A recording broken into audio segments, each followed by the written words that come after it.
Assalamualaikum warahmatullahi wabarakatuh.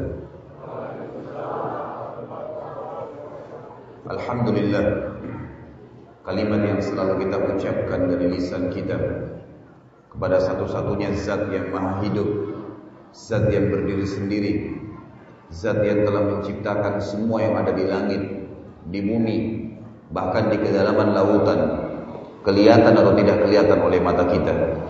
Dialah Allah subhanahu wa ta'ala yang tidak ada sekutu baginya, yang telah menggantungkan bertambahnya nikmat yang diberikan kepada kita dengan kalimat Alhamdulillah. Maka sangat wajar kalau sering kita ulangi kalimat ini.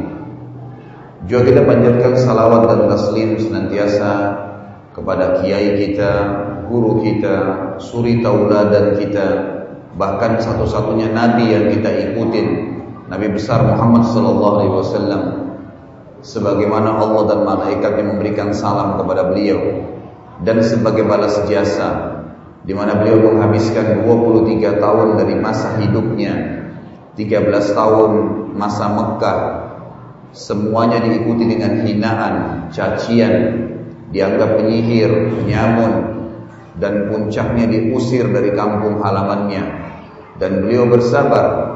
Kemudian 10 tahun masa di Madinah, semuanya diisi dengan dakwah dan jihad. Akhirnya agama ini sampai kita bisa rasakan kenikmatannya seperti sekarang. Maka sangat wajar kalau kita sebagai pengikutnya yang setia selalu membacakan salawat dan taslim kepada baginda Nabi Muhammad sallallahu alaihi wasallam. Saudaraku seiman, muslimin dan muslimat, ikhwah akhwat rahimani wa rahimakumullah. Malam ini semoga Allah berkahi. Judul kita adalah bekal dunia akhirat. Berbicara masalah bekal, semua kita butuh bekal. Mau melakukan kegiatan apapun butuh bekal. Kalau orang mengadakan perjalanan, kita tahu butuh bekal makanan, minuman, pakaian, biaya, kendaraan. Dia ingin nuntut ilmu, belajar, dia butuh mendaftar di sebuah sekolah, mempersiapkan buku tulis dan buku cetaknya, pulpen dan pensil serta penghapusnya, kemudian juga pakaian khusus seragam dan seterusnya. Siapapun yang ingin melakukan sebuah aktivitas butuh bekal. Tetapi kelebihan kita sebagai orang yang beriman kepada Allah subhanahu wa ta'ala, kita dituntun oleh Allah untuk memiliki satu bekal, yang kalau bekal yang satu ini kita milikin, maka semua yang kita butuhkan di dunia dan di akhirat terpenuhi. Allah Azza wa Jalla menyebutkan tentang bekal ini dalam surah Al-Baqarah ayat 197. Setelah Allah Azza wa Jalla menceritakan masalah surga, masalah haji, maka Allah mengatakan di tengah-tengah ayatnya, A'udzubillahi minasyaitonirrajim wa tazawwadu, dan berbekallah kalian untuk kesuksesan, keberhasilan, kesabaran dalam melalui kehidupan dunia dan menuju ke akhirat sana. Fa inna khairaz zadit taqwa, dan ketahuilah sebaik-baik bekal untuk kalian adalah ketakwaan. Wattaquni ya ulil albab, dan hanya bertakwalah kepada saya wahai orang-orang yang berakal. Ayat ini menjelaskan kepada kita, dipandu oleh Allah, mau kaya, mau miskin, mau sehat, mau sakit, mau laki-laki, mau perempuan, anak kecil, orang tua, dari suku manapun dia, dengan bahasa apapun, bagaimanapun postur tubuh dan paras wajahnya, sama saja disuruh menjadikan ketakwaan itu sebagai bekal.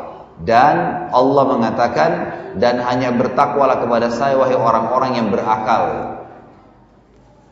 Ini masih global. Takwa, apa itu takwa, Ustaz? Itu akan menjadi inti bahasan kita nantinya. Saya masih menjelaskan ayatnya dulu yang memandu kita untuk menjadikan takwa sebagai bekal. Sebelum panjang lebar saya bahas tentang bekal kita ini, yang merupakan luar biasanya bekal ini karena dijadikan sebagai Allah satu-satunya bekal untuk menutupin semua kebutuhan, semua kekurangan. Allah Subhanahu wa taala juga mengajarkan kepada kita Bapak Ibu sekalian, kalau Bapak Ibu ingin rajin mengerjakan sebuah ibadah apa saja, ingin rajin sholat, ingin rajin puasa, ingin rajin mengaji, ingin rajin zikir, ingin rajin apa saja ibadah yang sudah diperintahkan, kalau ingin rajin dikerjakan, kita ambil contoh misalnya sholat malam, sholat tahajud.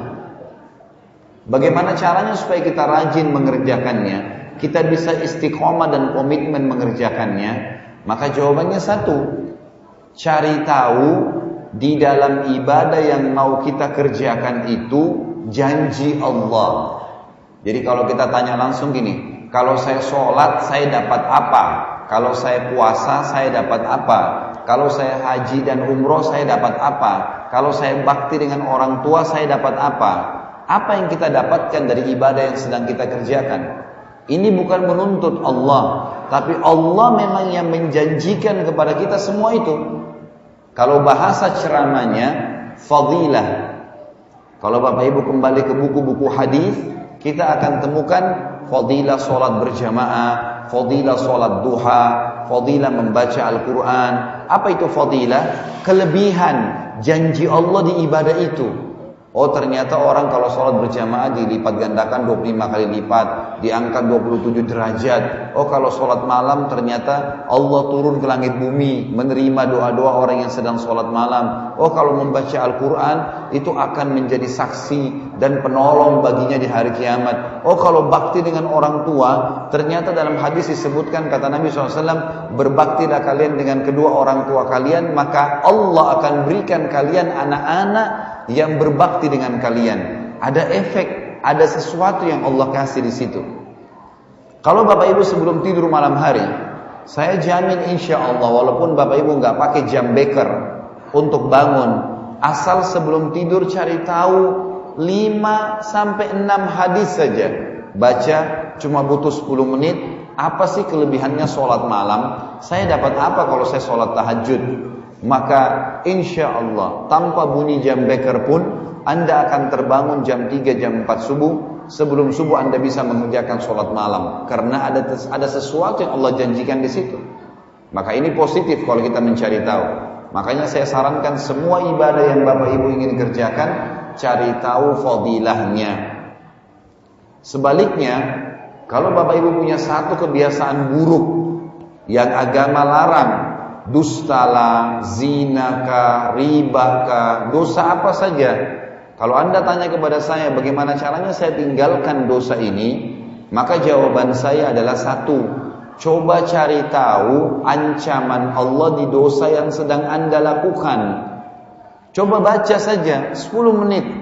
Orang kalau dusta itu diapakan sama Allah? Oh ternyata nanti lidahnya akan diberikan timah panas.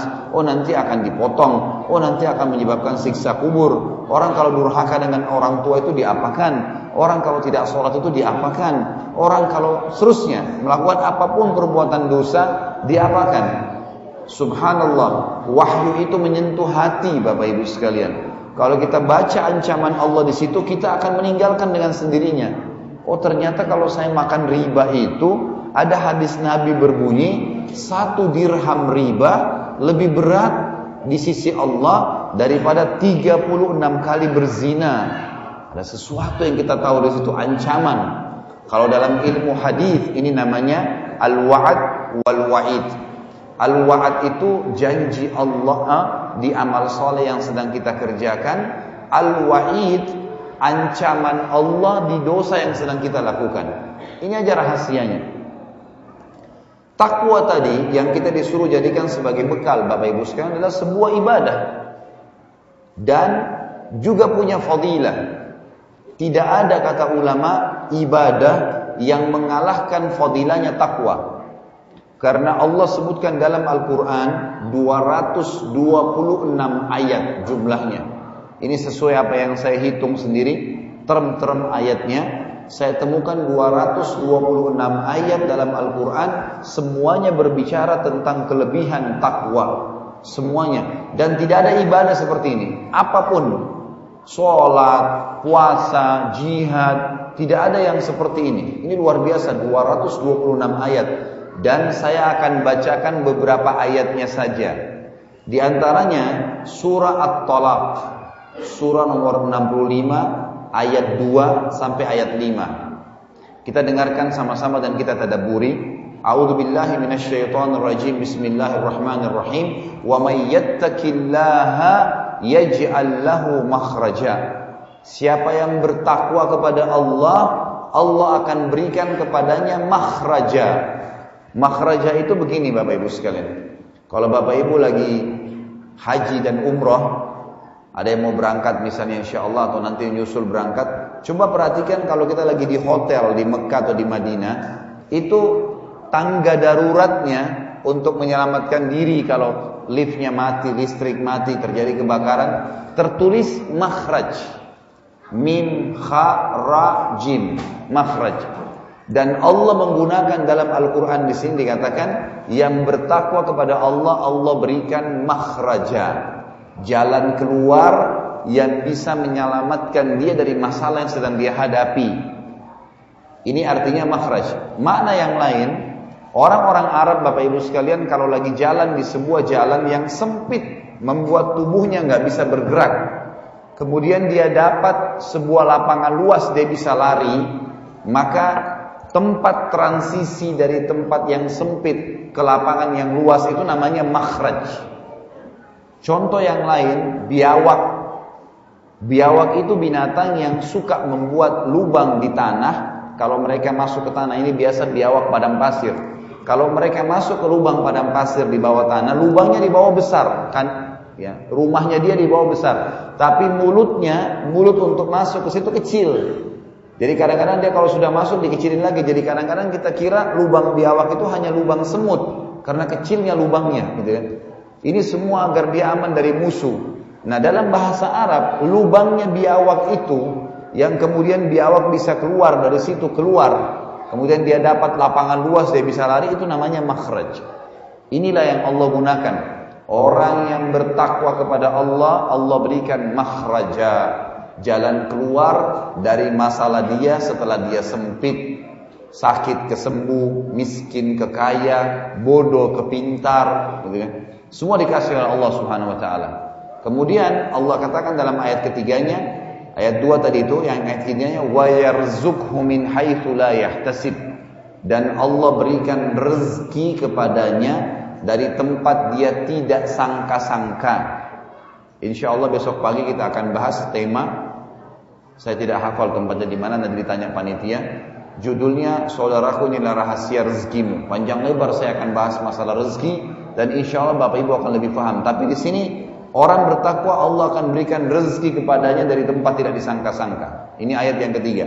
Ayat yang keempat, sama surah At-Talaq, Allah bilang wa may yattaqillaha yaj'al min amrihi yusra. Siapa yang bertakwa kepada Allah, Allah akan jadikan ayat kedua tadi makhrajnya, jalan keluar dari masalahnya yusra, mudah. Jadi kalau cuma makhraj tadi di ayat kedua, bisa saja kita sakit sembuh itu melalui operasi misalnya. Tapi di sini ayat keempat menjelaskan tanpa operasi bisa sembuh. Allah mudahin jalan keluarnya itu. Lalu ayat kelimanya Allah mengatakan wa may yattaqillaha yukaffir anhu sayyi'atihi wa yu'dhim lahu ajra.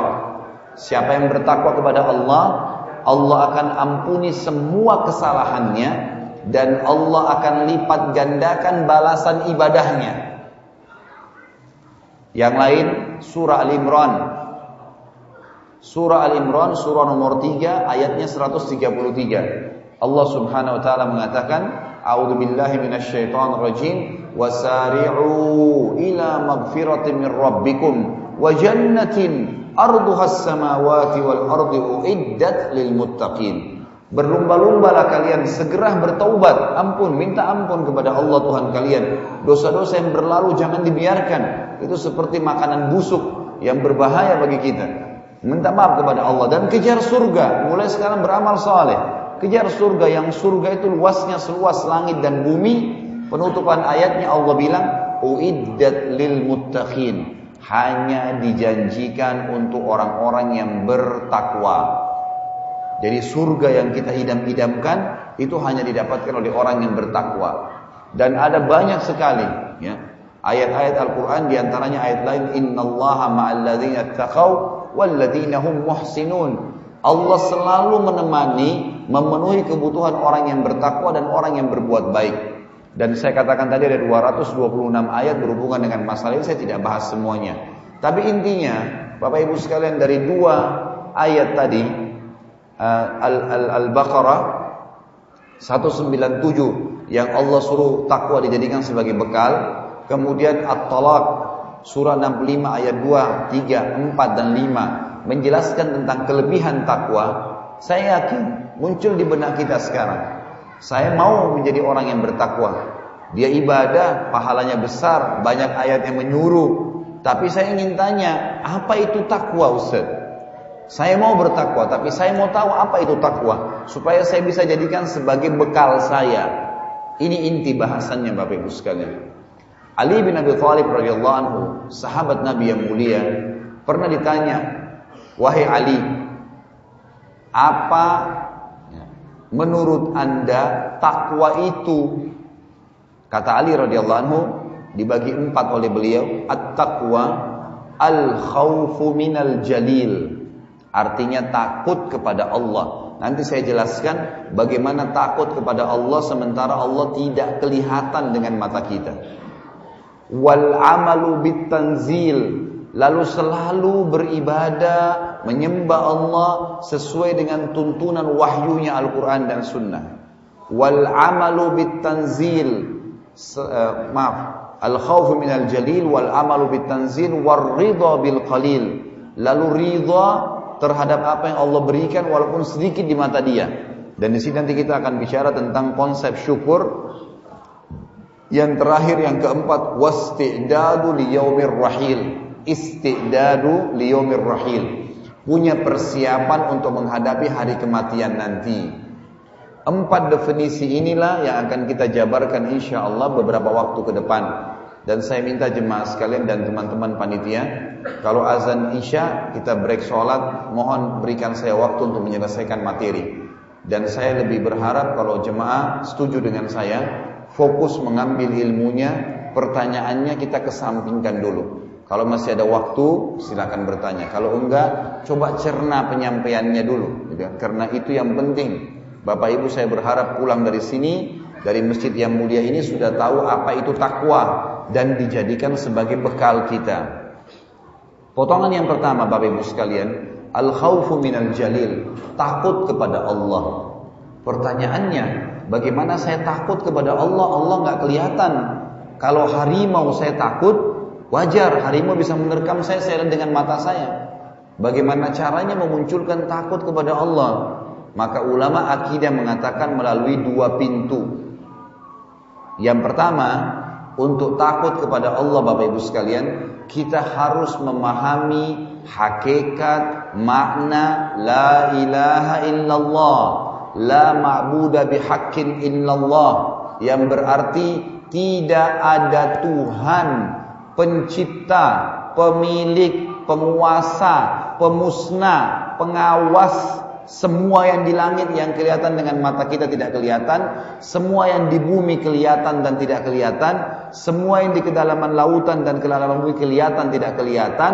Kata rahasianya la ilaha illallah, gak ada yang ciptain, gak ada yang milikin, gak ada yang fungsikan, gak ada yang nyiapkan kebutuhannya, dan tidak ada yang memusnahkan kecuali Allah. Ini makna hakikatnya. Kita harus paham dulu poin ini. Saya berikan contoh supaya lebih jelas, Bapak Ibu sekalian. Ada seorang tabi'in. Tabi'in ini generasi setelah sahabat.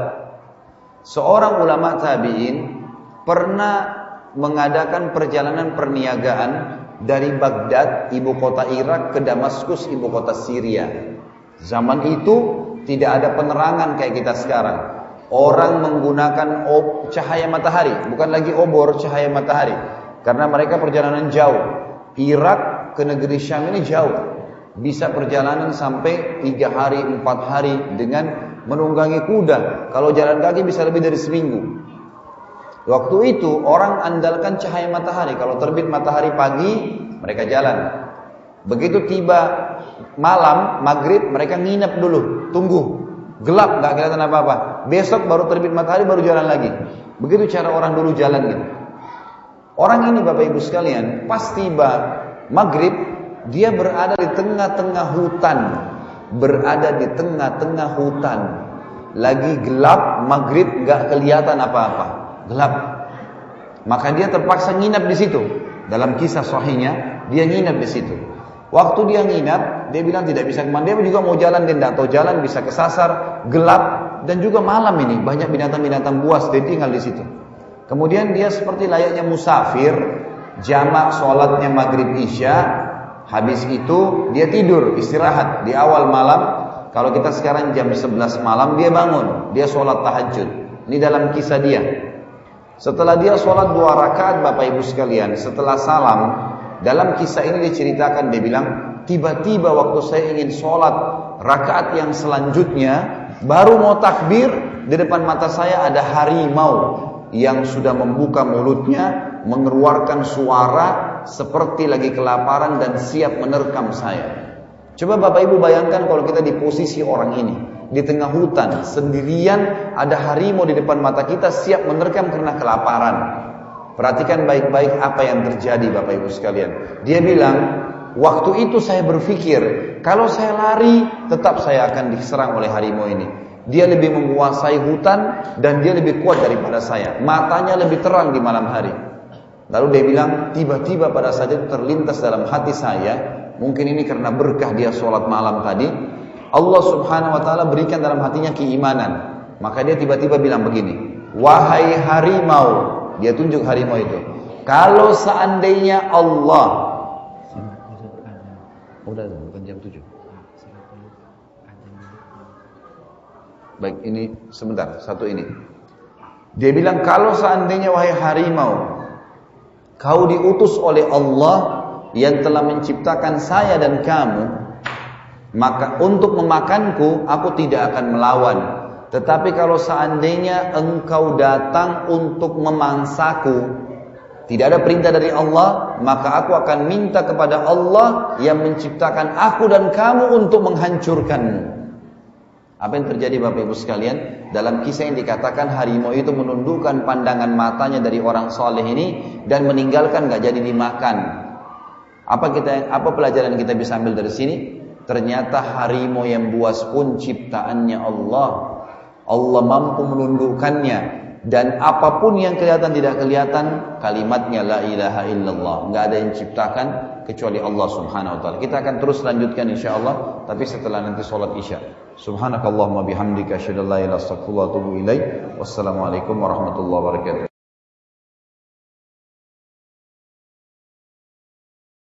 Masih di potongan yang pertama takwa, al-khaufu minal jalil, takut kepada Allah.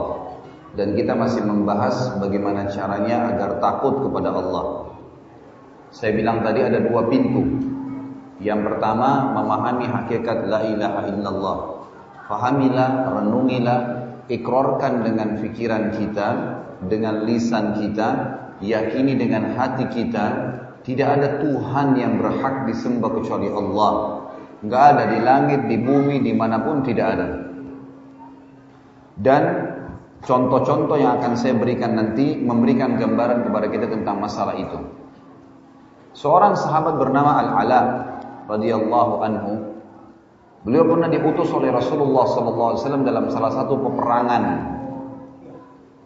Pada saat tiba di sebuah hutan yang lebat, maka sebelum pasukannya masuk melewati hutan tersebut, beliau sempat berkata kepada beberapa pimpinan perangnya, coba pantau, lihat keadaan hutan ini, layak nggak pasukan kita ngelewatin?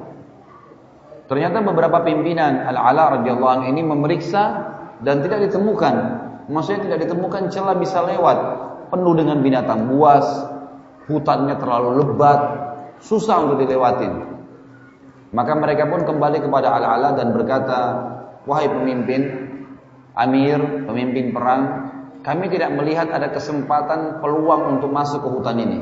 Kalau Anda paksakan, maka prajurit-prajurit Anda kemungkinan tidak ada yang bisa keluar sehingga bisa bertemu dengan musuh di medan perang. Karena ini penuh dengan binatang buas dan juga terlalu besar hutannya, kita nggak tahu jalan keluarnya. Maka kata Al-Ala radhiyallahu anhu, sabarlah, tunggu sebentar.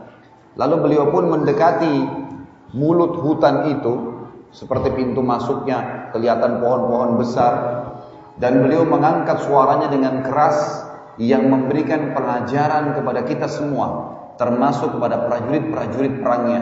Dia mengatakan, wahai penghuni hutan ini, kalian tahu kami adalah utusan Rasulullah sallallahu alaihi wasallam untuk berperang di jalan Allah, dan kalian tahu benar kalau kami dan kalian adalah ciptaannya Allah.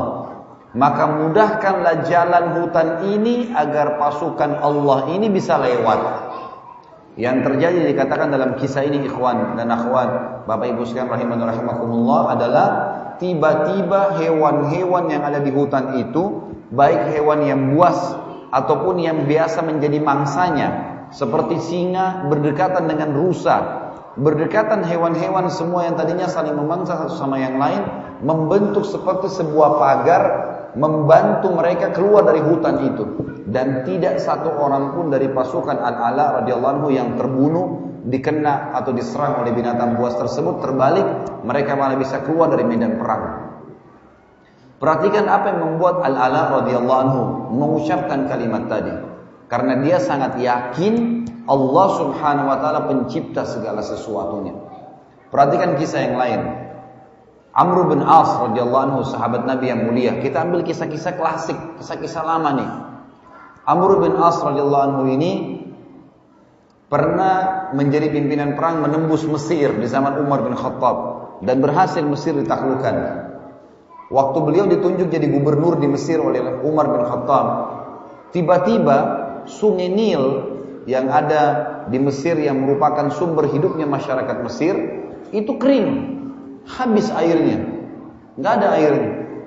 Ini bukan kemarau yang panas sekali sehingga bisa hilang sama sekali airnya, dan bukan juga ada sesuatu yang menyebabkan itu, misalnya dibuatkan saluran menuju ke lautan misalnya, nggak ada, hilang tiba-tiba. Lalu Amr bin As bertanya kepada beberapa orang masyarakat Mesir yang baru masuk Islam pada saat itu, menjadi orang-orang dekatnya Amr bin As. Beliau bertanya, ada apa sebenarnya? Kenapa begini Sungai Nil? Kata orang-orang Mesir yang baru masuk Islam yang mu'allaf, setiap tahun terjadi begini wahai gubernur, amir, setiap tahun begini nih, pasti Sungai Nil airnya hilang. Lalu kata Amr bin As, apa yang kalian lakukan? Mereka bilang, kami melempar tumbal ke sungai itu, lempar kambing atau sapi atau anak gadis, hidup-hidup dilempar, dan tiba-tiba begitu jatuh karena tinggi dari tebing mulutnya sungai ke dasar itu, mati di situ. Begitu mati tertumpah darahnya, airnya keluar kembali. Kata Amr bin As radhiyallahu anhu, ini tidak ada dalam Islam. Saya akan lapor kepada Amir Mukminin Raja Umar bin Khattab, kirim surat ke Madinah. Ya Amir Mukminin, begini kejadiannya. Apa kata Umar bin Khattab? Membalas surat Amr bin As, wahai Amr bin As, saya mengirim surat kepada Nil, Sungai Nilnya. Surat saya ke Sungai Nil, bacakan kepada Nil itu. Apa yang tertulis saudaraku?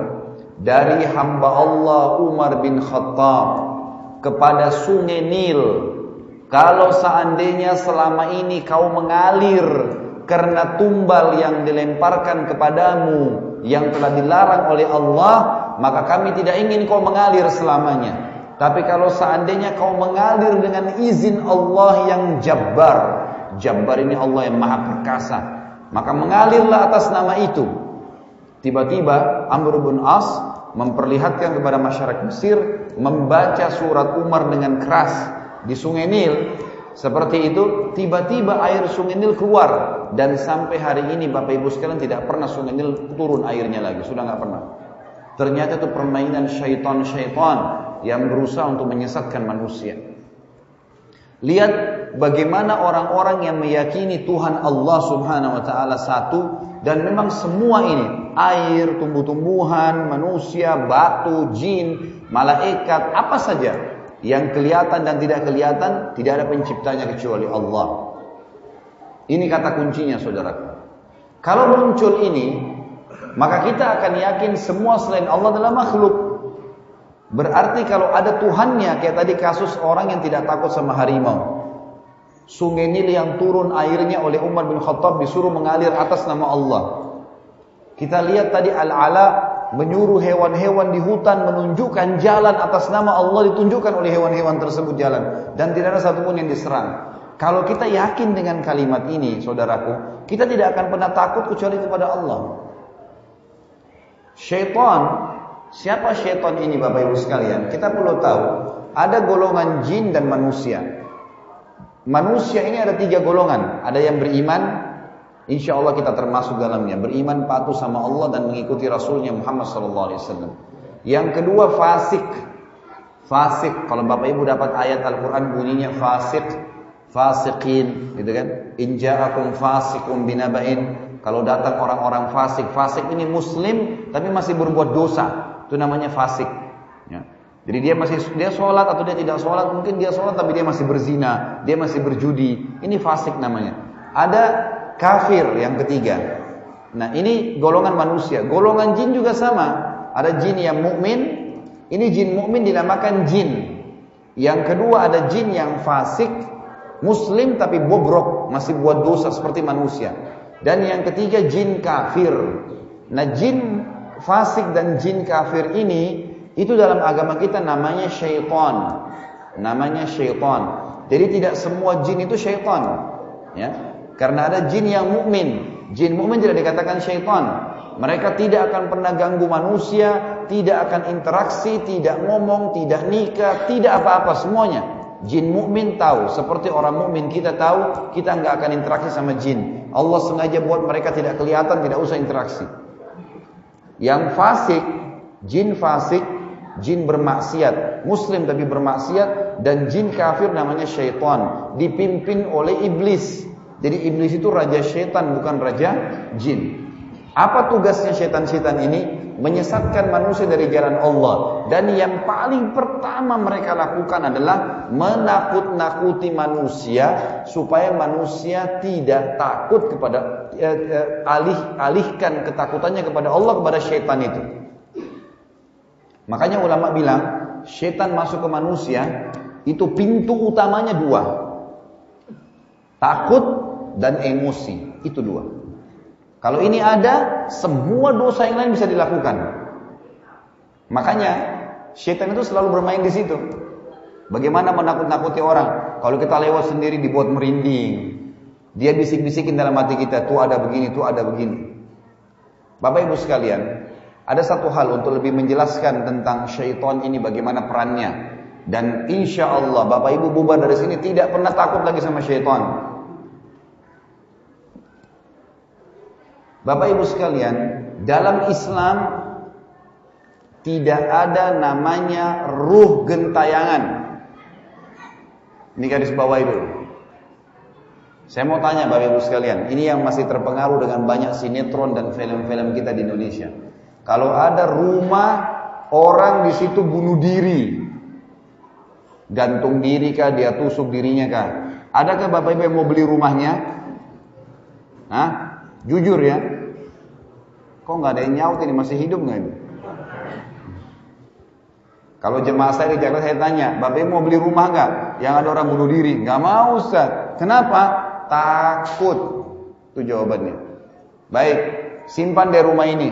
Nanti kalau sudah saya jelaskan pasti Bapak Ibu akan berebut beli nanti.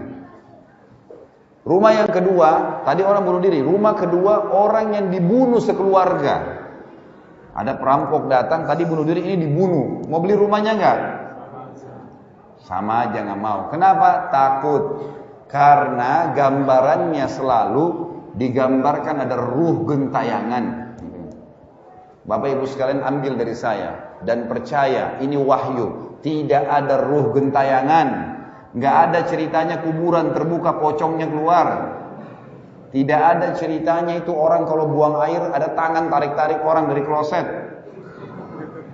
Tidak ada ceritanya pocong bisa jalan lah, tengkorak bisa jalan lah, bisa bicara lah. Semua itu dusta, bohong. Tidak ada. Dari mana dalilnya Ustaz? Bisa tuntun kami nggak? Dengarkan hadisnya. Hadis riwayat Bukhari. Kata Nabi SAW waktu habis mengantar jenazah sahabat, beliau mengatakan, kalau orang mukmin meninggal dunia, siapa itu orang mukmin Bapak Ibu sekalian? Orang yang sudah menggabungkan rukun Islam dan rukun iman.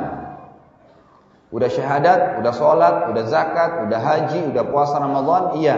Tapi nggak cukup. Kalau Bapak Ibu sholat, Allahu Akbar, sholat, Allah ada nggak ya? Malaikat catat nggak? Ini ada pahalanya nggak? Itu masih muslim namanya. Masih level terbawah di agama kita. Tapi kalau Bapak Ibu mau lebih tinggi namanya mukmin. Mukmin itu sholat, Allahu Akbar. Oh, Allah melihat saya nih. Bacaan yang saya ucap ini malaikat sedang catat. Ini ada pahalanya. Nanti saya masuk surga. Itu mukmin. Jadi dihubungkan antara rukun Islam sama rukun iman. Yakin Allah ada, yakin malaikat catat, yakin ini betul dibawa oleh Rasul, yakin disebutkan dalam kitab Al-Quran, yakin hari kiamat kita akan terima pahalanya, yakin tentang takdir-takdir Allah. Itu rukun iman. Namanya orang mukmin. Kata Nabi SAW, kalau orang mukmin meninggal dunia akan ikut dengannya, ya, akan didatangi oleh 3 malaikat. Kalau dia meninggal dunia, akan datang kepadanya 3 malaikat. 2 malaikat rahmah, kasih sayang di kiri kanannya. 1 malaikat maut di ubun-ubun kepalanya. Lalu malaikat maut itu berkata, Ya ayyatuhan nafsul mutmainnah, irji ila rabbiki radiyatan mardiyah. Wahai jiwa yang baik, wahai jiwa yang mulia, kembalilah kepada kasih sayang dan rahmat Tuhanmu. Kata Nabi SAW, ruhnya keluar lebih mudah dari air dari mulut kendi. Cepat sekali. Belum sesaat keluar, malaikat rahmah kasih sayang di kiri kanannya membawa kain kafan dari surga, membungkusnya dengan kain kafan tersebut, lalu dibawa ke langit. Menembus 7 lapis langit tersebut menuju kepada Allah Subhanahu wa taala. Lalu setiap menembus 7 lapis langit itu malaikat-malaikat di langit sana berkata kepada malaikat rahmah yang membawanya, ruhnya siapa ini? Sungguh mulia ruh ini. Semoga Allah membuat ruh ini lewat di sisi kami. Kenapa? Kata Nabi SAW, karena ruh itu mengeluarkan bau yang lebih wangi dari bau kasturi. Semoga kita ini insya Allah termasuk. Bapak Ibu sekalian, lalu kemudian bawalah ruh tersebut sampai ke atas. Kata Nabi SAW, lalu terdengar suara Allah berkata, catatkan hambaku ini termasuk penghuni surga. Kembalikan dia di dunia karena di sana saya ciptakan, di sana pula saya akan bangkitkan. Diantar ruhnya kembali ke kuburan bersamaan dengan jasadnya diantar oleh kerabatnya. Begitu dimasukkan oleh kerabatnya, ditutup, 3 langkah mereka pulang. Kata Nabi SAW, si mayit ruh ini masih dengar suara kaki sendal mereka, 3 langkah. Selebihnya sudah nggak dengar lagi. Lalu datang kepadanya malaikat Munkar dan Nakir mendudukkan dia. Lalu bertanya, siapa Tuhanmu, siapa Nabimu, apa kitabmu? Karena dia orang beriman, kata Nabi SAW, Nabi membaca ayat, Yuthabbitullahu alladhina amanu bil qawli tsabiti fil hayati dunya wa fil akhirah. Allah akan kekalkan di lisannya orang-orang yang beriman jawaban untuk menjawab pertanyaan-pertanyaan baik di dunia maupun di akhirat. Di dunia misal, kalau kita ditanya kenapa kamu sholat, kenapa kamu puasa, kita kalau belajar bisa punya jawaban. Dan di akhirat kata ulama adalah di alam barzah, di kuburan. Pertanyaan malaikat dijawab oleh dia. Setelah dia jawab, maka dibukakan baginya pintu neraka. Siksaan, azab, orang dicincang, orang dibakar, teriak-teriakan. Orang ini yang mati ini kaget. Kata malaikat, lihatlah dari apa Allah selamatkan dirimu. Karena kau beriman, kau beramal soleh, gak jadi masuk sini, ditutup. Dibuka pintu surga, dayang-dayang, permadani, perhiasan, segala macam. Ini tempat kau sekarang. Maka kata Nabi SAW, si mayit ini berdoa mengatakan, Ya Allah, cepatkanlah waktu karena aku ingin masuk ke dalam surgaku. Lalu datang di sebelahnya Bapak Ibu sekalian orang yang tampangnya bagus, bajunya bersih, badannya wangi. Saking luar biasanya sempurnanya orang ini, sampai si mayit bilang, siapa kamu ini? Sungguh sempurna ciptaan Allah pada dirimu. Maka dia bilang, saya amal solehmu, sholat, puasa, ini hadir di majelis ilmu seperti ini. Ya, semua itu yang akan menemani kau sampai hari kiamat. Maka kemudian terdengar suara dari langit, Allah berkata, luaskan kuburan hambaku ini seluas pandangan matanya, dan jadikan kuburannya taman dari taman surga, terbentang selalu jalan menuju ke surga tiap hari dilihat.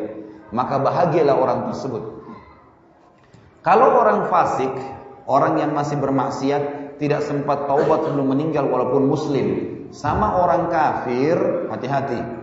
Metode cara matinya sama.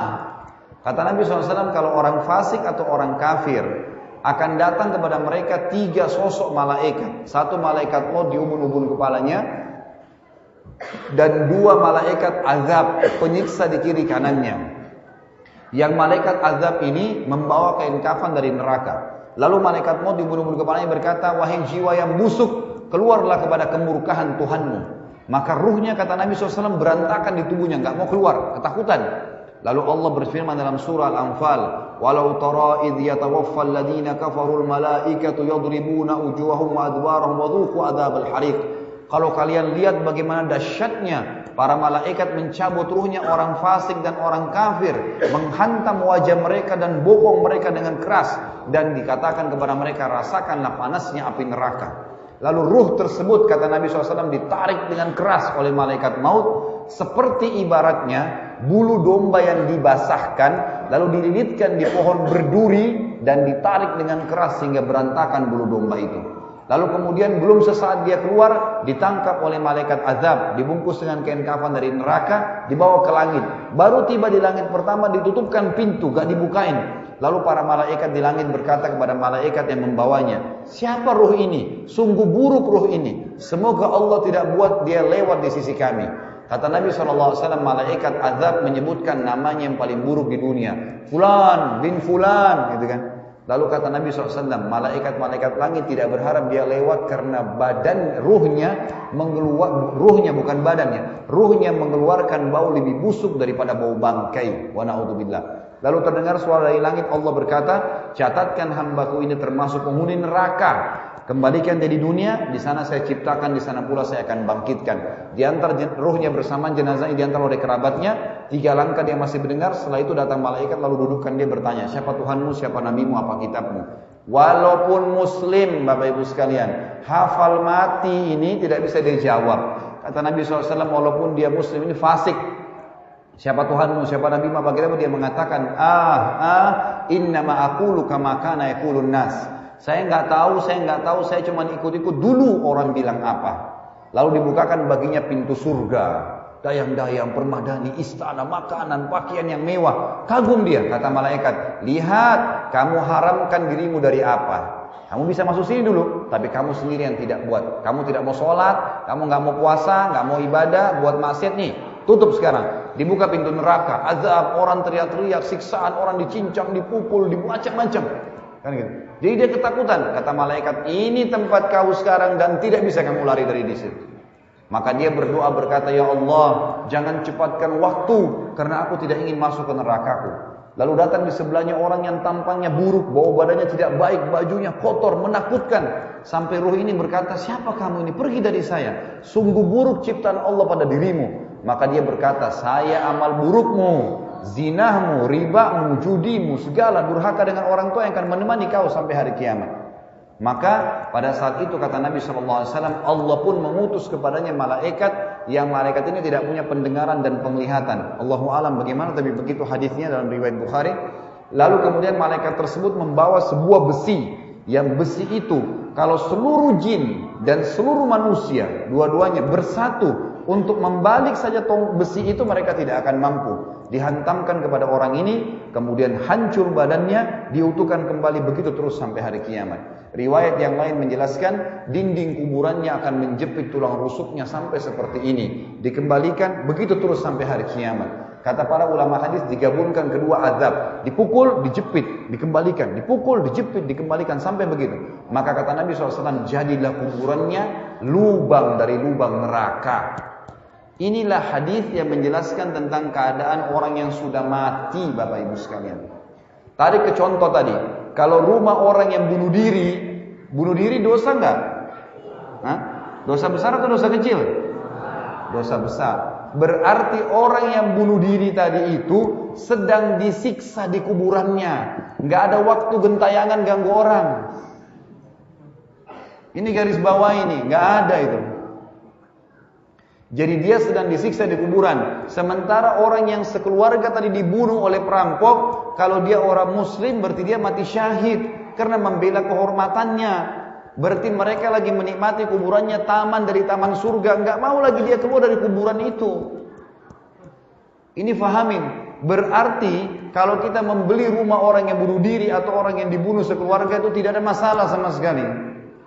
Tapi Ustadz, ada pertanyaan kecil. Saya waktu beli rumah, saya dengar suara bayi nangis di belakang rumah saya. Saya dengar suara pintu bunyi-bunyi. Saya dengar suara-suara, nah, dan seterusnya. Itu dari mana? Ini saya bongkar kedoknya nih. Ini kalau ada setan di sini marah sama saya, tapi saya nggak peduli. Mereka memang musuh-musuh kita, dan memang Allah suruh jadikan musuh. Mereka makhluk Allah yang terhina, tidak boleh takut. Kata Allah SWT, Inna dzalikumus syaitanu yukhawifu awliya'ah. Syaitan cuma takut-takutin pengikut-pengikutnya. Fala takhafuhum, jangan pernah takut sama mereka, kata Allah. Wa khafuni, hanya takut kepada saya in kuntum mu'minin, kalau kalian beriman. Makin berani makin takut syaitannya. Kalau kita takut syaitannya yang berani. Emang begitu. Maka jangan pernah takut sama mereka, gitu kan? Bapak Ibu sekalian, suara yang kita dengar itu permainan syaitan di sekitar rumah itu. Kalau ada orang bunuh diri di satu rumah, pagar rumahnya 10 meter, kalau kita lewat di depan pagar itu 10 meter, langkah pertama, langkah kedua, semua syaitan di situ kerumunin kita. Dan mereka hanya bisa membisikkan, mengatakan, tuh, yang bunuh diri itu gantung diri perempuan, rambutnya panjang, matanya belalak, keluar darah dari hidungnya. Kalau kita takut, maka kalau kita balik ke sana, kita lihat benar tuh. Itu permainan syaitan di penglihatan kita karena kita takut. Sebagian ulama mengatakan energi takut kita kalau keluar, diserap sama syaitan, dia bisa menjelma seperti apa yang kita bayangkan. Kalau orang bayangkan nenek-nenek yang dilihat sama dia, kuda kepalanya manusia. Tapi kalau kita jalan dengan seorang teman tidak takut, kita tanya, kamu lihat gak? Pasti dia bilang tidak. Karena yang lihat hanya orang yang takut saja. Ini poin penting. Maka jangan pernah takut, jalan dimanapun, gelap bagaimanapun, kecuali kepada Allah Subhanahu Wa Taala. Allah yang menciptakan kita, yang menciptakan kegelapan, terang, manusia, jin, semuanya ini tidak ada di langit dan bumi kecuali Allah Subhanahu Wa Taala yang menciptakan. Ini kata kunci rahasianya Bapak Ibu sekalian. Jadi jangan pernah takut kecuali kepada Allah. Pahami makna ini. Yang kedua, untuk takut kepada Allah, yakinlah semua yang Allah perintahkan dalam syariatnya pasti baik buat kehidupan kita. Dan semua yang Allah larang pasti buruk buat kita. Bapak Ibu sekalian, sesuatu yang Allah perintahkan, kewajiban-kewajiban dan sunnah, serta yang Allah halalkan, itu banyak sekali menunya. Dan sesuatu yang Allah haramkan, itu menunya sedikit sekali. Contoh, Allah haramkan babi misalnya. Babi gak boleh dimakan, ya haram. Ini bentuknya, ini mukanya, ini kulitnya, ini jangan lihat, jangan dimakan, haram, Allah haramkan. Pengganti babi yang Allah haramkan, sapi, kambing, ayam, kelinci, kuda, semua hewan di air. Perhatikan, Allah haramkan satu, Allah ganti banyak gantinya. Allah haramkan khamar, gak boleh minum minuman keras beralkohol, mabuk. Kalau mabuk nanti kalian sudah tidak sadar, nanti gak bisa sholat, bisa bunuh orang, bisa berzina, bisa buat macam-macam. Maka Allah ganti susu, madu, sirup, air putih, banyak gantinya. Dan lebih sehat. Perhatikan, Allah larang berzina, gak boleh zina. Maka Allah ganti dengan apa? Nikah. Perbedaan zina sama nikah 5 menit, jemaah sekalian. Maksud saya adalah kalimat akadnya. Allah bebankan pada kita kebutuhan biologis. Kita butuh lihat pasangan, ngobrol, ciuman, pegang, letakkan kemaluan di kemaluan, itu sudah fitrah. Allah berfirman, A'udzubillahi minasyaitonirrajim, zuina linnasi hubbus syahawati minan nisa. Al-ayat. Allah sudah hiasi dalam jiwa laki-laki hubbus syahawat. Cinta, suka yang diikuti dengan syahwat. Memang kita suka lawan jenis. Tapi Allah yang menciptakan kita tidak melarang, hanya mengajarkan caranya. Perhatikan, zina sama nikah, sama-sama pelampiasan kebutuhan biologis.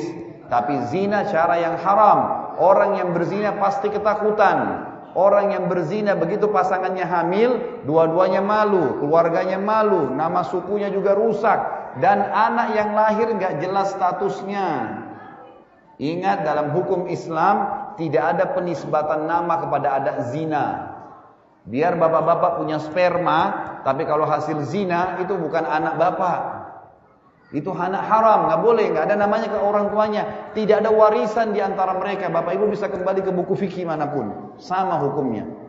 Hanya karena pelampiasan biologis. Perhatikan kalau orang nikah, wali perempuan, ayahnya datang, 2 saksi, mahar, seperangkat alat sholat saja, kalimat akad. Apa kata walinya? Saya nikahkan kamu sama anak perempuan saya Fulana binti Fulana dengan mas kawin ini. Si laki-laki yang mau menikah mengatakan saya terima nikahnya, sudah cukup, sah, walaupun gugup. Indonesia gugup disuruh ulangi. Kalau dia tambah saya terima nikahnya si Fulana binti Fulana dengan itu pelengkap. Kalau dia bilang saya terima nikahnya sudah sah, karena walinya sudah sebutkan nama anaknya, maharnya, sudah selesai sebenarnya. Itu pelengkap, sudah sunnah. Wajibnya saya terima nikahnya. Perhatikan, setelah mereka akad nikah, semua orang tahu mereka akan hubungan badan. Kalau istrinya hamil, apa yang terjadi? Dua-duanya senang, keluarganya senang, namanya harum di masyarakat. Dan juga pada saat melakukan biologis tidak takut-takut, ini istrinya. Nggak ada yang ditakutin sama dia, nggak takut hamil, nggak takut apa. Dan waktu anaknya lahir, anaknya anak sah, dinisbahkan kepada si ayah, ada hukum warisan di antara mereka. Bedanya sederhana, 5 menit saya nikahkan, saya terima nikahnya. Kita nggak bicara gedungnya nih. Ini gedungnya nanti tambahan, tapi ini yang disunnahkan oleh Nabi SAW. Perhatikan, halal dan haram itu efeknya, itu perbedaannya. Jadi yang halal banyak, yang haram sedikit. Dan efeknya, kalau kita berbuat yang baik perintah Allah, itu efeknya balasannya besar. Kalau kita berbuat yang haram, efeknya, efek jerahnya, hukumannya berat. Seperti misal, ada orang bersedekah dengan 1 juta rupiah, masjid lagi diperbaikin, dia nyumbang. Allah nanti tidak ganti dia dengan 1 juta, Bapak Ibu sekalian. Allah akan ganti dia dengan 100 juta. Bapak Ibu bisa sholat 2 rakaat. 2 rakaat ini cukup Allah balas dengan 1 bulan kita sembuh dari penyakit. Efek daripada ibadah besar. Perhatikan hadis Nabi SAW tentang sholat duha dalam hadis Bukhari. Di dalam tubuh manusia ada 360 sendi, yang kalau setiap harinya manusia harus bersedekah sebagai tanda syukur kepada Allah untuk 360 sendi itu. Dan 2 rakaat sholat duha, 2 rakaat sholat duha menutupi sedekah untuk 360 sendi itu. Perhatikan, 2 rakaat sholat duha bersedekah untuk 360 sendi.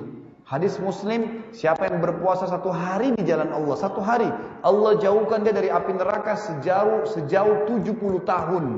Sehari ibadah, 70 tahun selamat. Nah, Lailatul Qadar, sekali ucapkan subhanallah Lailatul Qadar sama dengan ucapkan subhanallah 1000 bulan, 83 tahun plus 4 bulan. Itu efeknya. Kalau buat dosa, mencuri 1 juta, Bapak Ibu sekalian, efek jerahnya besar. Allah nanti nggak hilangkan dompet kita dengan duit 1 juta, tapi Allah buat dia sakit, dia biayai sakitnya 100 juta. Itu bahayanya dosa dan haram, jangan dikerjakan.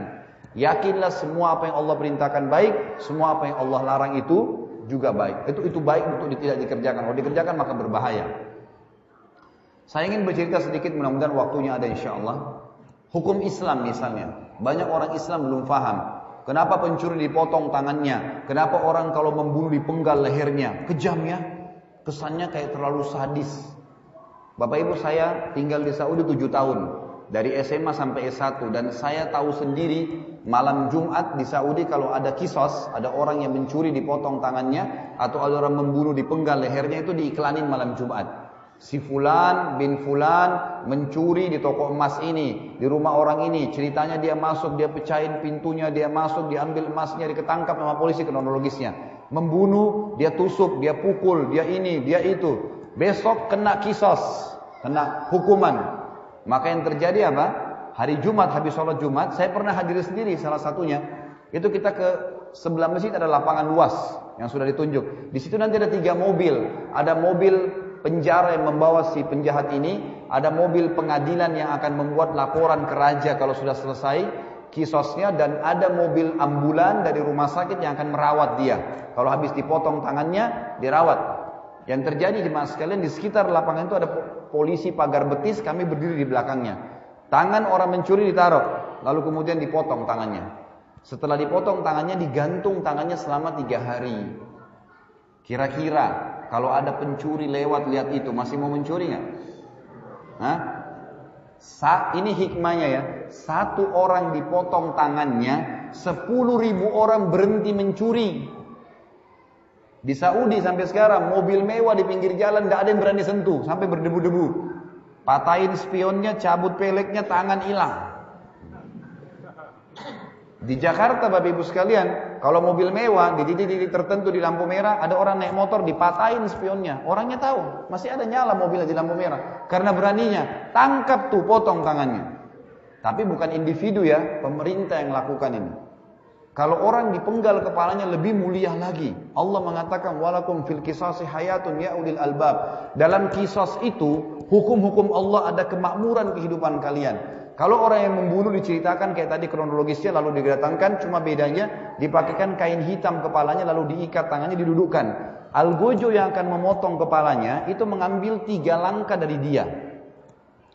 Di sebelah kanannya algojo itu ada walinya orang yang dibunuh, keluarganya orang yang dibunuh, ayahnya kah, saudaranya kah, suaminya kah, di sana. Tapi laki-laki duduk di sana, maksimal 3 orang.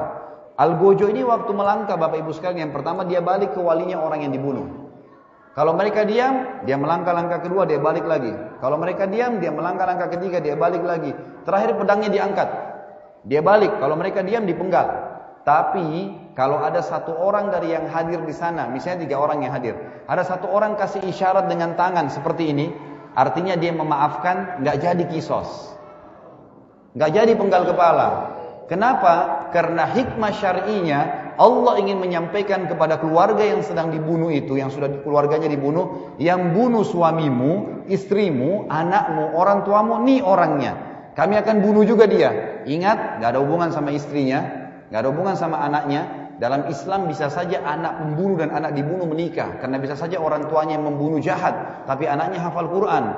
Gak ada dendam keluarga, gak ada dendam suku. Ini kemakmuran. Orang yang seperti ini, bayangkan kalau ada orang tahu kisos, kemudian lewat, dia tidak akan berani karena kepalanya bisa melayang. Gitu. Perhatikan, maaf, saya tidak menyinggung siapapun di aparat pemerintahan kita, tapi saya biasa berbicara dengan beberapa teman aparat. Saya bilang, ini contohnya. Ternyata banyak mereka tidak tahu kalau begitu hukum Islam. Bagaimana koruptor mau kapok, kalau hanya masuk penjara, maaf dia sogok, dia keluar lagi. Coba tangkap, iklanin, si fulan koruptor, gitu kan? Mencuri, ceritanya begini, besok hari Jumat di sebelah Istiqlal dipotong tangannya. Iklanin semua, potong, gantung 3 hari itu, berhenti koruptor. Hukumnya Allah nggak mungkin salah. Jadi Allah kalau merintahkan sesuatu pasti baik, cuma kitanya belum faham. Makanya belajar Bapak Ibu sekalian. Nah, untuk takut kepada Allah hanya 2 ini pintunya. Yakini la ilaha illallah, nggak usah takut bergantung mohon tunduk kecuali kepada Allah. Dan yang kedua, yakin semua apa yang Allah perintahkan baik, yang halal nikmatin, yang itu banyak pilihannya, dan yang haram jauhi. Sudah, selesai. Serta hukum Allah kita terapkan. 3 poin yang tersisa saya ringkaskan karena melihat waktu tinggal 10 menit. 3 poin yang tersisa dari potongan takwa. Yang pertama, takut kepada Allah sudah saya jelaskan. Yang kedua, al-amalu bitanzil. Beribadah sesuai dengan wahyu. Ibadah itu artinya semua perkataan, perbuatan, ya, dan niat di dalam hati yang ditujukan karena dan untuk Allah, itu namanya ibadah. Apa saja, sholat, puasa, segala macam-macamnya, tapi yang jelas definisinya semua perkataan, perbuatan, niat yang tertuju karena dan untuk Allah, itu ibadah. Nah, ibadah ini supaya Allah terima harus ngikutin buku panduannya. Bapak Ibu kalau mau nyalain alat elektronik, kalau belum paham, baca buku panduannya itu tahu. Oh, di sini colokannya, oh ini powernya, oh ini untuk tab-nya, oh ini untuk DVD-nya. Kita jadi ngerti, baca bukunya. Nah, buku panduan ibadah ada Al-Quran dan Sunnah. ikutin Al-Quran, Allah berfirman, Rasulullah SAW contohkan, dan jangan yang lainnya. Karena ini Allah sudah turunkan untuk diikutin, gitu kan? Kata Nabi SAW, taraktu fikum amran ma'in tamassaktu bihima lan tadillu abada kitabullahi wa sunnati. Saya tinggalkan untuk kalian, kata Nabi SAW, 2 perkara. Pegang teguh padanya. Kalau kalian pegang teguh, kalian tidak akan pernah sesat selamanya, tidak akan salah. Kitabullah, Al-Quran wa sunnati. Siapapun yang bicara di depan anda, saudaraku, kiai, habib, ustadz, dai, apalah gelar mereka, maka kalau mereka berbicara dan mereka mengatakan Allah berfirman di surah ini, Rasulullah SAW bersabda begini, terima. Tapi kalau ini pendapat saya, ini pendapat guru saya, saran saya jangan didengar. Karena agama ini bukan pendapat, wahyu. Ada Al-Quran dan Sunnah. Bapak Ibu tahu indahnya wahyu itu. Semua yang syahadat, orang bule di Amerika dan di Eropa, orang Arab Jazirah Arab, orang Melayu di Asia Tenggara, orang hitam di Afrika, sholatnya sama. Sama, puasanya sama. Yang haram di Amerika, haram di Indonesia. Yang halal Jazirah Arab, halal juga di Indonesia. Semua berlaku. Nggak ada bedanya. Itu indahnya kalau wahyu, kita punya standarisasi. Kita kalau masuk sholat di Masjid Haram, satu saf sama semua tuh. Takbirnya sama, baca Al-Fatihahnya sama. Karena kita punya standar, mau suku apapun. Itulah keindahannya Islam. Jadi ibadah harus ngikutin wahyu. Yang ketiga, ar-ridha bil qalil. Ridha terhadap apa yang Allah berikan walaupun sedikit di mata dia. Begini, Bapak Ibu sekalian fahamin. Kata kunci nikmat bertambah 1. Syukur. Itu saja. Lisan ini bilang, Alhamdulillah. Masalahnya kita mau bersyukur Bapak Ibu sekalian kalau yang di depan mata kita anggap nikmat. Misal, ada orang targetnya mau punya mobil. Allah masih baru kasih motor. Dia inginnya mobil. Motor ini gak pernah disyukuri. Padahal tanpa syukur motor gak bisa pindah ke mobil. Gak bisa. Allah mengatakan, la in syakartum la azidannakum. Syukuri dulu apa yang saya kasih, saya tambah tuh. Wala in kafartum inna adzabi lasyadid. Kalau kalian pungkiri, azabku pedih. Bapak Ibu dari kecil makan, Masya Allah, yang asam, yang pedas, yang asin, semuanya makan. Gak ada masalah. Tapi gak pernah lisannya bilang Alhamdulillah. Allah uji, kasih penyakit mah. Gak bisa lagi makan pedas. Siapa suruh gak bersyukur? Lehernya selalu enak, sehat, gak pernah bilang Alhamdulillah. Di Indonesia ini kita suka salah-salahin orang lain. Bahkan benda mati pun disalahin gitu. Kalau lehernya sakit, bangun tidur siapa yang disalahin? Hah? Bantal. Salah bantal. Apa salahnya bantal? Nggak ada hubungannya. Lehermu itu tidak pernah kamu syukuri. Allah pelintir urat sarafnya 1. Nggak bisa bergerak 2 minggu. Salah bantal. Mestinya dia muhasabah. Bapak Ibu sekalian, sampai hal-hal yang kita anggap buruk saja, itu nikmatnya Allah besar. Seperti misal, rasa lapar, rasa haus, rasa capek. Kalau saya tanya Bapak Ibu sekalian, ini nikmat atau azab? Hah? Ada yang mau lapar nggak? Hah? Kok jadi diam? Tadi katanya nikmat. Umumnya orang kalau belum tahu, ini dianggap sebuah cobaan. Mau lapar nggak mau? Mau haus nggak mau? Mau capek nggak mau? Padahal Bapak Ibu sekalian, lapar, haus dan capek nikmatnya Allah yang tidak terhingga. Karena kalau tidak lapar nggak enak kita makan. Coba kalau sudah kenyang, dihidangkan lagi ayam bakar, kambing segala sudah nggak bisa makan. Tapi kalau lapar, itu nasi sama tempe sama sambal nikmatnya luar biasa. Lapar itu sebuah nikmat. Pernah nggak kita bilang Alhamdulillah saya lapar? Yang ada, aduh lapar. Haus, aduh haus. Padahal haus itu penyebab kita jadi enak minum. Coba kalau lagi tidak haus, nggak enak minumnya. Capek yang selama ini kita rasa kerja keras di kebun di segala, capek. Capek itu sebuah nikmat, akhi, saudaraku. Karena dengan capek enak istirahat. Coba kalau kita dari pagi tidur terus sampai malam. Begitu malam disuruh tidur lagi, masih mau tidur? Coba kalau dari pagi kerja capek-capek, malam tidur cuma 2 jam, enak nggak?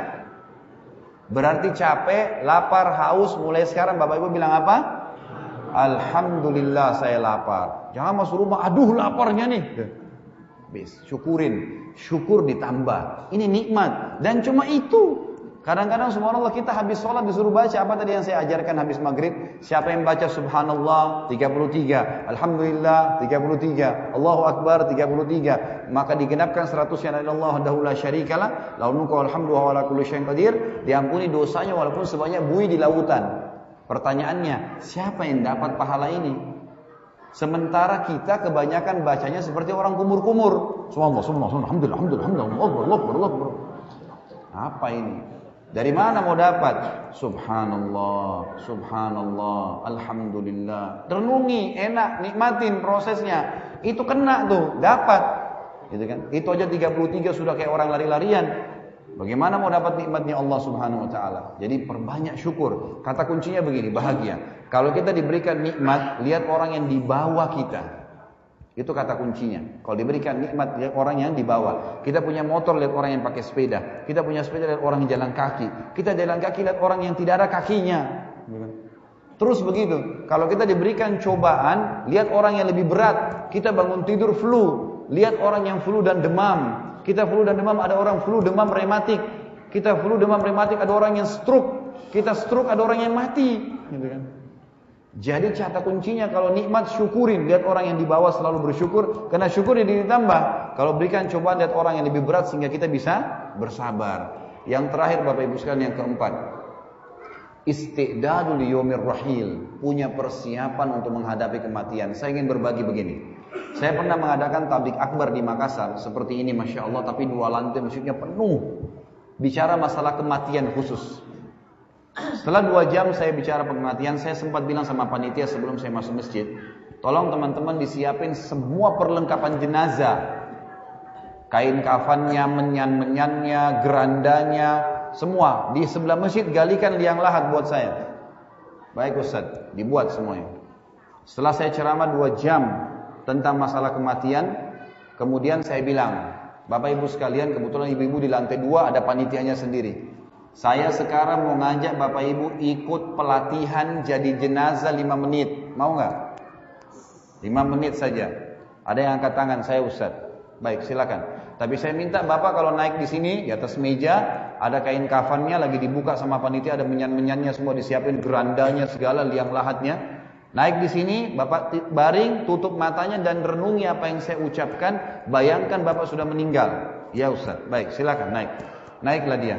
Begitu dia naik, subhanallah, jemaah semua pada lihat nih. Ada satu ibu-ibu di atas coba sampai pingsan. Naik, begitu dia naik ditutup matanya, subhanallah, bapak ini begitu diangkat kain kafannya oleh panitia, kain kafan asli kita beli, itu ditempel di pipinya, baru kena pipinya sudah nangis dia. Tutup matanya. Saya bilang, Pak, sekarang bayangkan bapak sudah meninggal dunia. Semua hiruk-pikuk di masjid ini, tangisannya orang. Kebetulan bapak ini rumahnya tukang batu dan punya adik 2 kembar, itu selalu ikut pengajian saya. Adiknya ini membayangkan kakaknya mati, kakaknya juga membayangkan waktu dengar suara adiknya dia sudah meninggal dunia. Jadi mereka saling nangis, jemaah banyak nangis di masjid ini. Saya bilang, Pak, suruh hiruk-pikuk suara tangisan di masjid ini, suara tangisan adik Anda, kemudian suara orang yang tertawa, mungkin ada orang jalan, ini semuanya adalah suara di rumah Anda pada saat Anda meninggal. Tapi Anda nggak bisa protes mengatakan jangan ribut, udah nggak bisa lagi. Anda sudah mati. Panitia meletakkan tangan kiri di bawah, tangan kanan di atas dada, kemudian ditempelin, ditaruh kapas, taruh menyannya, ditaruh di hidungnya, taruh kupingnya, renungi, hirup itu. Tahuilah ini bau jenazah nih. Kemudian setelah itu saya bilang, Pak, bayangkan semua peluang amal saleh. Sholat pas azan nggak mau kerjain, kesempatan puasa nggak mau puasa, sedekah nggak mau sedekah, kesempatan berbuat dosa nggak disia-siain, kesempatan zina berzina, bohong-bohong, semua dilakukan. Ini ditinggalin, ini dikerjakan. Dan Anda sekarang menyesal, kenapa amal soleh saya ada yang ketinggalan. Dan sekarang juga Anda ketakutan karena dosa Anda akan membuat Anda dihukum oleh Allah. Bapak ini terus menangis waktu itu. Pada saat itu jemaah sekalian, waktu dia menangis, saya bilang, sekarang Pak, jenazah Anda, badan Anda akan kami pikul di geranda. Tolong panitia bantu, diangkatlah, ditaruh di geranda besi. Pas ditutup dan dipikul menuju ke liang lahat sebelah masjid. Ini sempat diambil gambar pada saat itu dan saya bilang, Pak, renungin, ini detik-detik terakhir Anda bersama kami. Anda akan dibawa ke liang lahat di sebelah masjid. Lalu kemudian dibawalah dia. Saya bilang sekarang sesalin luar biasa peluang-peluang ibadah yang Anda sia-siakan. Sebanyak dosa yang Anda pernah sempat tobat. Lalu kemudian turunlah ke liang lahat, saya turun sendiri. Kemudian jenazah orang ini dibawa, dipikul. Saya bilang jangan buka matanya, pakai mik. Saya bawa sampai ke belakang luar masjid. Kemudian diturunkan, saya buatin gumpalan kayak bantal di kepalanya, sunnahnya begitu. Kemudian dibaringkan lalu ditutup dengan kain untuk saya keluar, gelap. Saya bilang, Pak sekarang buka matanya. Inilah rumah Anda sekarang, 1 kali 2 meter. Walaupun rumah Anda mau 10 kali 10, 1000 kali 10 meter sudah ditinggal jadi warisan. Ini rumah Anda sekarang. Buka mata sekarang. Sebentar lagi Munkar Nakir akan datang bertanya kepada Anda. Selesai, saya suruh buka kainnya, suruh bapak itu keluar. Jemaah sekalian demi Allah nih, di rumah Allah saya sumpah, dia keluar sempoyongan nih. Ini kurang dari 5 menit. Keluar dari kuburan sempoyongan. Lalu masuk ke masjid, saya pandu, pas masuk masjid duduk di depan, saya kasih mic. Pak, ceritain Pak, pengharapannya jadi jenazah 5 menit. Itu dia pegang mic gemetar. Ustaz saya tobat, Ustaz saya tidak sholat, saya durhaka sama orang tua, saya begini, nangis-nangis dia. Cuma semua pada banyak ikut nangis. Ini padahal cuma 5 menit nih, gitu kan. Kemudian saya bilang, siapa lagi yang mau coba? Jemaah kedua, jemaah ketiga, jemaah keempat, sampai 5 orang. Selesai saya bilang, saya tutup acaranya. Saya bilang, Bapak Ibu sekalian, ini cuma pelatihan. Anda masih bisa kembali, masih bisa aktivitas lagi. Tapi demi Allah, satu waktu datang, waktu ini nggak bisa kembali lagi. Jadikan pelajaran, jangan sia-siakan. Orang yang bertakwa selalu tahu dia akan meninggal dunia, maka dia harus hati-hati. Dia harus hati-hati, jangan sia-siakan waktu. Jangan sampai kita terombang-ambing dengan kegiatan duniawi yang tidak ada gunanya. Ingat sabda Nabi SAW sebagai penutup. Bunyinya, kalau anak Adam meninggal dunia akan ikut di kuburannya 3, keluarganya, hartanya, dan amalnya. Dan akan pulang 2, keluarganya akan pulang. Ibu-ibu di belakang sana yang cinta sama suaminya, bapak-bapak sini yang cinta sama istrinya. Kalau Anda betul-betul cinta, mau gak Anda nginap sehari di kuburan nanti kalau istri Anda meninggal? Mau gak Anda menginap sehari kalau suami Anda meninggal? Tidak usah suami istri, bisa jadi bercerai. Orang tua sama anak, kita disuruh bakti dengan orang tua, anak orang tua kita meninggal, mau kita nunggu sehari di kuburan? Kita akan pulang jemaah sekalian. Dan begitu keadaan kita juga pada saat meninggal. Mobil kita semewah pun paling jauh di pagar kuburan, gak bakal masuk ke liang lahat. Maka dibawa pulang jadi warisan yang menemani kita nih. Bapak Ibu longin berapa jam duduk majelis ilmu seperti ini. Kita juga sholat tadi, kita jujur di sana, kita menikmati yang halal, selalu mengerjakan yang Allah perintahkan, tinggal Allah larang, maka itu yang menemani kita di kuburan nanti. Jangan terpengaruh dengan dunia yang sebentar. Semua pujian orang dan hinaan orang jemaah sekalian hanya sepanjang lidahnya dia. Kamu hebat ya, kamu gagah ya, kamu pintar ya, kamu kaya ya, atau dia hina, kamu bodoh, kamu begini. Hanya sepanjang lidahnya, nggak usah peduliin. Tetap aktivitas positif, nggak usah peduli orang. Kalau kita nggak lakukan, nggak usah peduli. Itu penting. Dan kalimat penutup saya tutup dengan ini. Mohon maaf lebih 5 menit. Dunia Bapak Ibu sekalian, isinya hanya kemasan dan kiasan. Apa bedanya antara orang makan di daun pisang dengan orang makan dengan piring emas? Bedanya apa? Kemasannya. Tujuannya sama saja makan. Orang yang tidur di emperan jalan tidak pakai lapis apapun di atas batu, dan orang yang tidur di ranjang mewah ratusan juta pakai AC, bedanya kemasannya. Tujuannya sama, tidur. Makan yang kita makan bermacam-macam, warna merah, warna hijau, warna hitam, warna macam-macam makanan dengan beragam rasanya, itu hanya kemasannya. Kalau sudah masuk lewatin lidah kita, ukuran 1 jari saja ini ke tenggorokan. Kalau kita sudah makan tadi rawon, makan sayur asam, makan tempe, makan tahu, makan ayam, itu hanya di luar. Begitu masuk di tenggorokan, Bapak Ibu masih bisa bedain mana ayam, mana sambal, mana nasi. Udah nggak bisa. Artinya makan apapun yang penting halal, bismillah. Itu sebentar aja. Jangan jadikan sebagai tujuan. Makanya kata Nabi SAW, saya dan dunia ini hanya seperti seorang musafir yang kebetulan lagi penat, mampir di bawah pohon, kemudian hilang penat saya akan kembali menujukan perjalanan saya. Maka Bapak Ibu sekalian bertakwalah kepada Allah Subhanahu wa taala, hanya takut dan bergantung kepadanya, beribadah yang benar, ikuti panduan Al-Qur'an dan Sunnah, belajar dari para ulama-ulama dan dai kita, syukuri selalu nikmat dan sabari musibah, dan ingat mati jadikan sebagai pegangan sehingga kita hati-hati tidak melanggar hukum Allah dan semangat dalam beribadah, maka insya Allah kita termasuk orang yang memiliki bekal yang terbaik. Mungkin begitu, mudah-mudahan apa yang kita bahas malam ini bermanfaat. Semoga seluruh muslimin yang masih sakit disembuhkan penyakitnya. Semoga semua yang terlilit hutang dilunasi utangnya. Semoga seluruh muslimin yang belum dapat hidayah diberikan hidayah. Semoga yang seluruh telah mendapatkan hidayah dimudahkan untuk mengamalkan. Dan semoga seluruh muslimin yang sedang ditindas dimanapun mereka berada, di Palestina, di Syria, di Yaman, di Irak, di Myanmar, dimanapun mereka berada, Allah berikan kemenangan dan kemuliaan, serta Allah partisipasikan kita bersama mereka di pahala, baik dengan doa, dengan harta dan jiwa kita. Dan saya mohon kepada Allah yang Maha Perkasa dan sedang melihat kita, saya sangat yakin malaikatnya pun melihat kita semua jemaah sekalian, agar menyatukan kita di surga Firdausnya tanpa hisab, sebagaimana Allah satukan kita di masjid yang mulia ini. Kalau ada benar dari Allah, kalau ada salah dari saya mohon dimaafkan. Subhanakallahumma wa bihamdika asyhadu an la ilaha illallah astaghfirullah wa atubu ilaik. Wassalamualaikum warahmatullahi wabarakatuh.